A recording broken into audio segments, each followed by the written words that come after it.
I am starting to think that buying this house was a very shrewd move.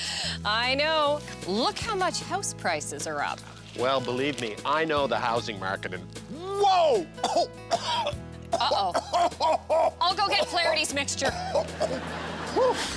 Flaherty's mixture is an accurate blend of higher down payments and shorter mortgage terms that cools off a feverish housing market. Oh, my God! Tastes like a hockey bag, but it works. Housing prices are down. Down a little? 17%. I'll get Flaherty's other mixture. Flaherty's other mixture is a blend of no money down and 40-year terms that cause the market to overheat in the first place. Tastes like Crantini's. Let's buy 10 more houses. Yeah, they should put warning labels on these things. My hand sort of looks like a house.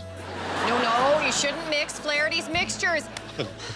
Solarium is a funny word. Flaherty's mixture and Flaherty's other mixture when your property market isn't erratic enough.